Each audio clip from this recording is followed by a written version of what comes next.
Diana Sullivan in Austin, Texas. I'm doing some videos on machine knitting, and this video is all about making and correcting mistakes.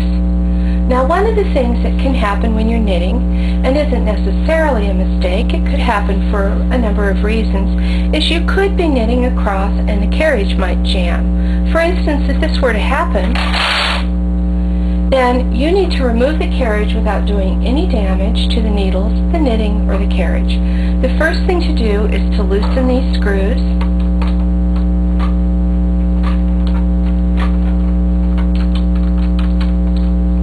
And then to lift the fabric presser up a little and bring it forward gently and unthread it and set that aside. Then the next thing to do is to turn the dial on the back of the carriage from N to CR, and then the carriage will all come up and you can set it aside. Now, generally speaking, when something like this has occurred, you have some knitting going part way across the row. To pull that out, you can just lift up very gently, a little bit back, and you can pick out those stitches one by one by one. Sometimes it is more difficult to get the end stitch. It helps to give the yarn a little tug in the direction that the yarn is, and then do the usual lift up movement to get that. Now, some of these needles have come toward me far enough as the carriage was passing that the stitches are behind the loops. So I want to put the stitches back in the hooks of the needles for this one, and all these others to the left. I want to put the carriage back, the stitches back in the hooks. So I use a transfer tool. I put it on the hooks, push back, pull out, and lift up a little bit. And the stitches go quite easily back into the hooks.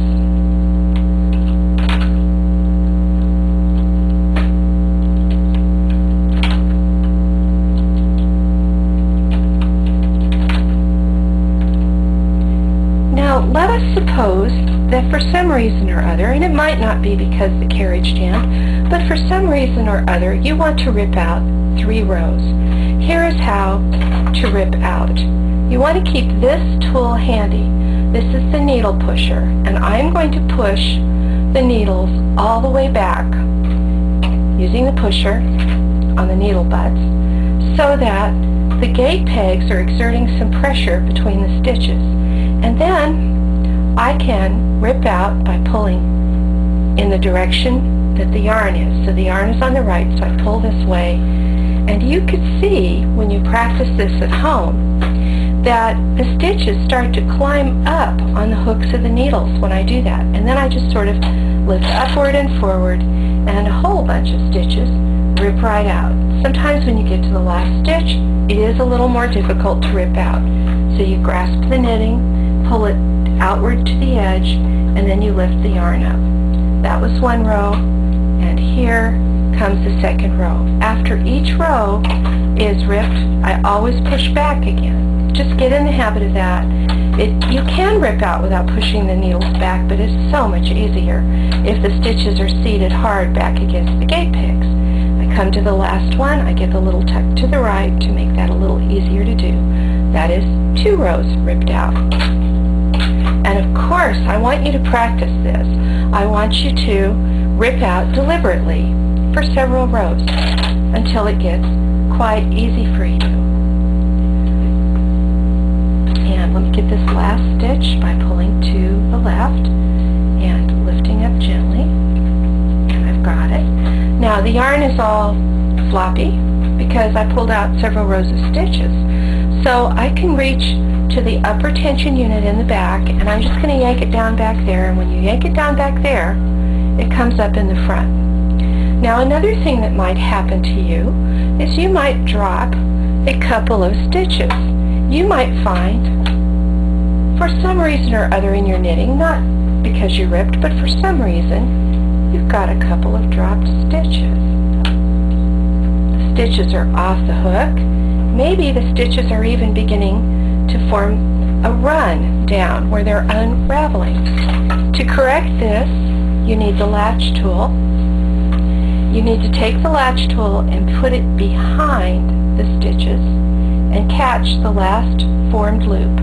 And then you push it down far enough that you can twist it, and by twisting it, use the latch to catch the horizontal bar, come up, pull that stitch through, go down again, get it behind, use the latch again to catch the horizontal bar, and up and down. Now your homework also includes the project of deliberately dropping some stitches. Practice this, and you'll find that it's not such a big deal when it happens by accident.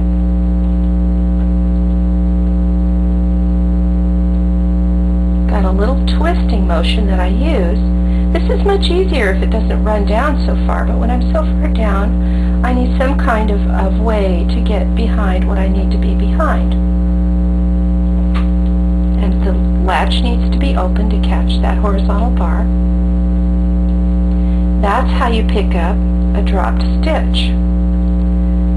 Now, you might be wondering, why did I have to put the latch tool behind the stitches to pick up a dropped stitch? Well, the reason is that this is the reverse stockinette or purl side of the knitting. If I were to drop a stitch and pick it up in this direction, let's see what happens. You can see it's much easier to latch it up, but you will also see that instead of forming a purl stitch, in this case it formed a knit stitch. So you could create ribbing this way, or you could do some decorative work this way. So that was how to rip out, how to deal with a jammed carriage, and how to pick up a dropped stitch.